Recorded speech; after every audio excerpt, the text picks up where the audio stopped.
I'm really pleased to be joined on Not the Andrew Marr Show by David Miller, former professor in Bristol University. How are you doing, David? I'm very well, thank you.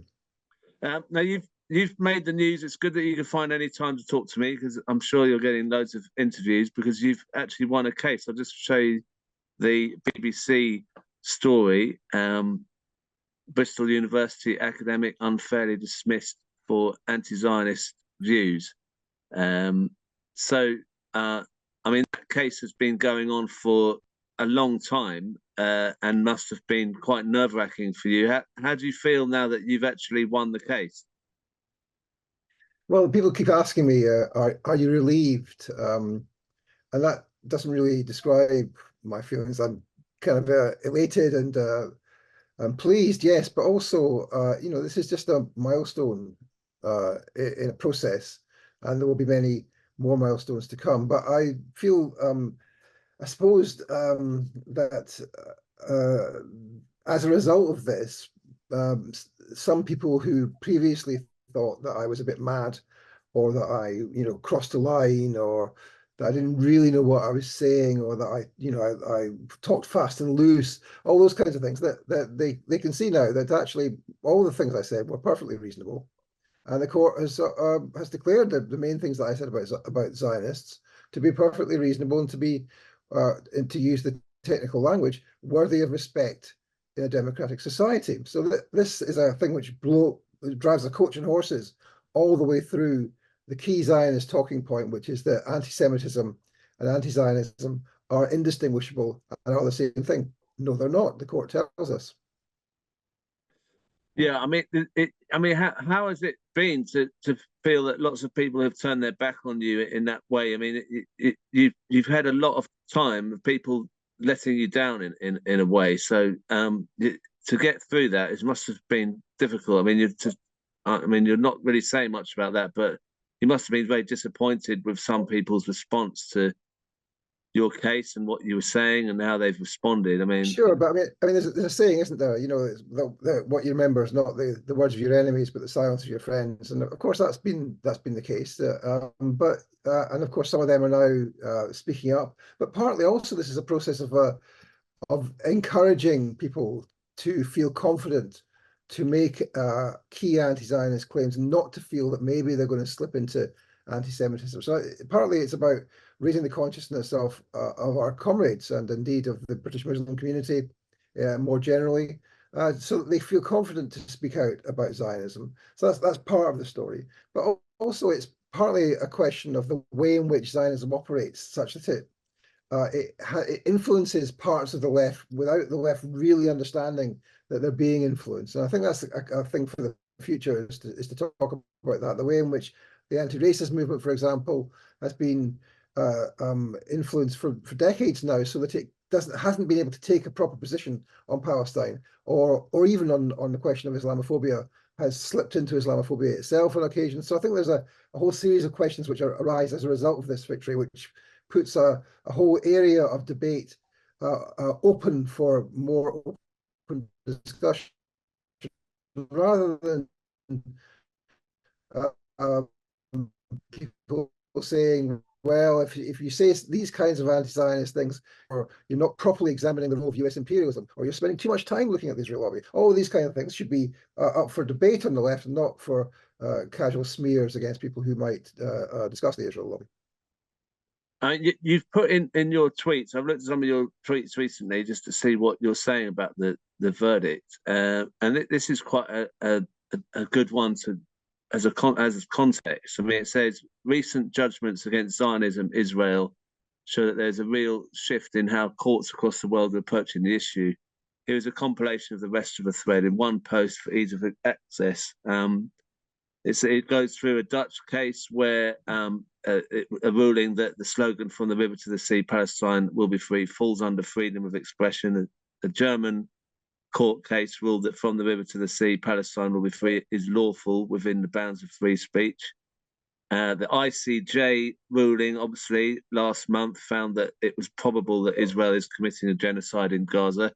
And then yours is the last one of this, that says that Professor David Miller's belief that Zionism is inherently racist and should be opposed constitutes a philosophical belief worthy of protection under the Equality Act 2010. Do you think? I mean, that sequence there shows that there's a lot to be hopeful about. Do you think that's something we should be considering about the hope of things changing, or do you think that the Zionist lobby is able to come back and take those moves forward away from us? I mean, the way you've spoken about how cunning they are. Are you apprehensive about thinking of any victory in a sense? No, I mean, look, there's lots more that the Zionist movement will do to us, lots more victories they will have, but they are, historically speaking, on the defensive and being defeated. So they're being defeated, I think, yes, in the area of discourse. So when Elon Musk said just a few weeks ago that from the river to the sea was a genocidal statement and it would henceforth not be allowed on X, what happened? The use of the hashtag went through the roof, and who was removed from X as a result? To my knowledge, nobody at all. And that's because they can't do it, because the mask has slipped on the genocide in Gaza, and millions of people see for the first time that Zionism is a genocidal ideology, as I've been saying for really quite a long time now. And so that's an indication really that we're winning. Now, but I think that we're winning the battle of discourse and censorship in that sense. We're starting to win that in the West, a material sense too. And I mean that in two senses. One, in the sense that the resistance is kicking the arse of the IDF in Gaza, and of course the Israelis can't even contemplate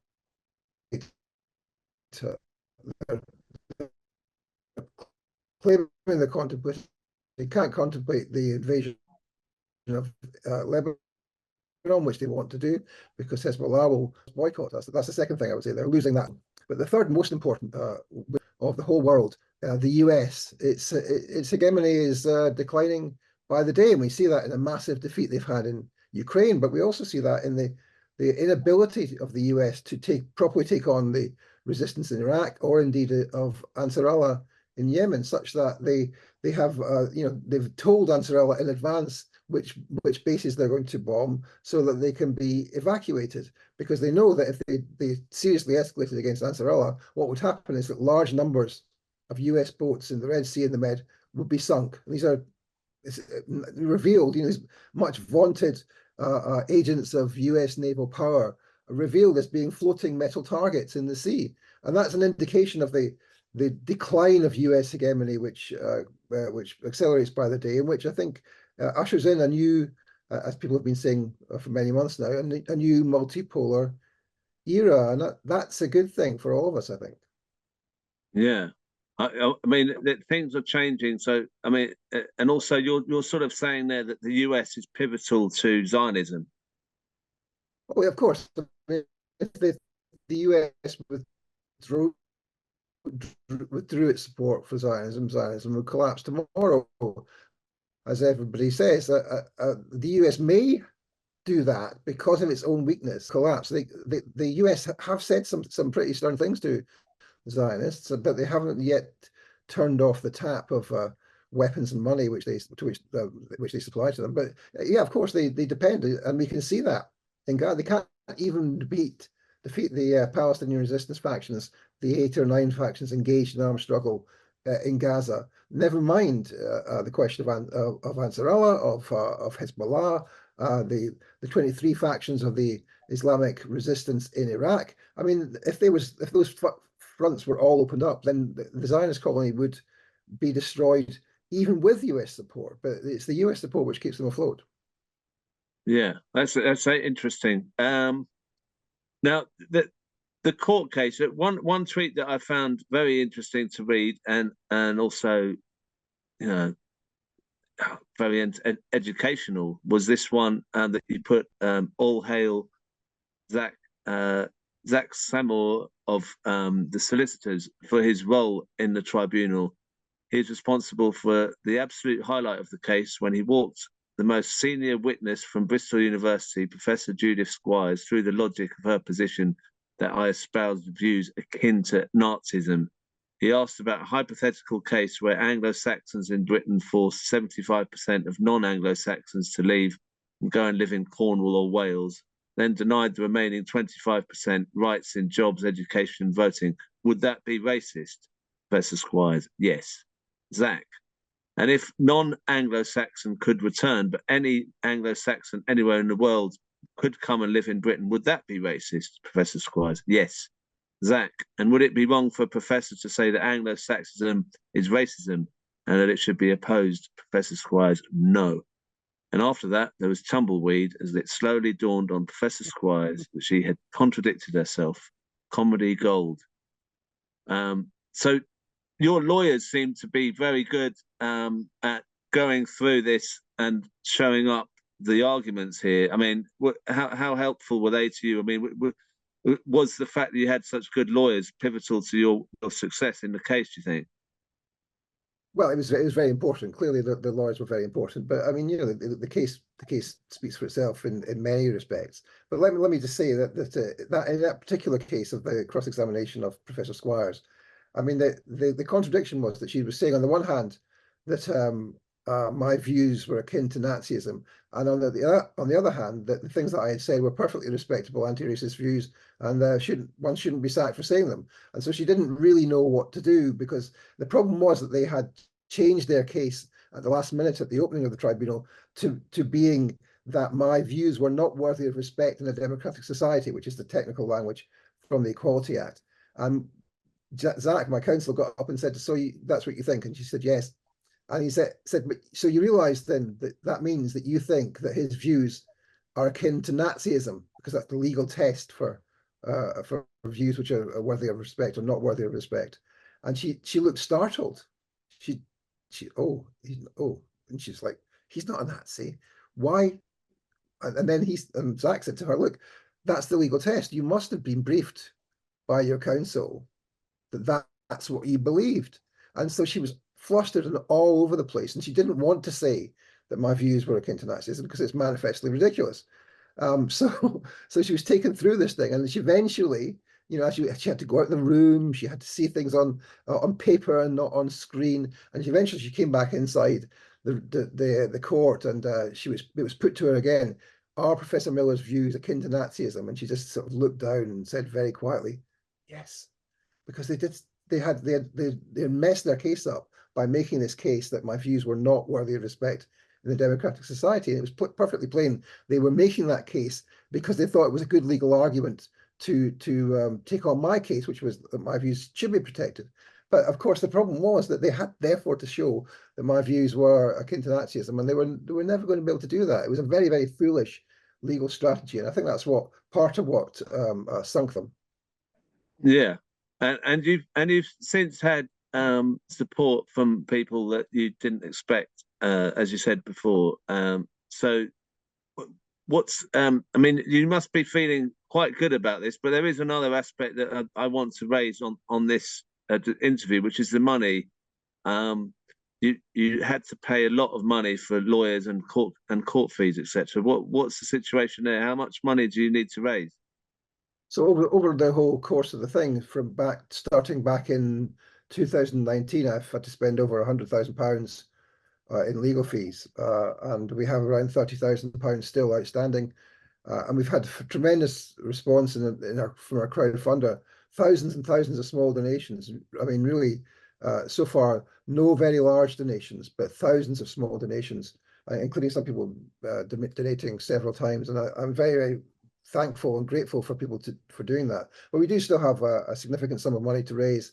And it's a symptom of the problems of our system, that you can't, in this kind of scenario where I've been wrongly sacked, I can't get my costs back from the university. It's incredible, but there we are. That's the rules. Right. Okay. So look, on the show, we're going to put the link for the crowdfunder, and also when this goes on YouTube, I'll have the link on there too. So please, if you do see this and you think that you can help in any way, please donate towards David's court fees, which was astronomical.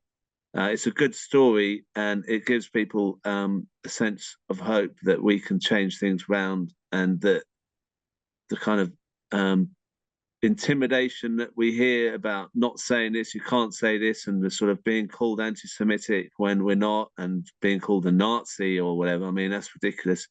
The whole thing, you've made a big contribution to that, and it's great that you've got through all that, because a lot of people would probably have found it too much. So well done to you, David. Thank you very much.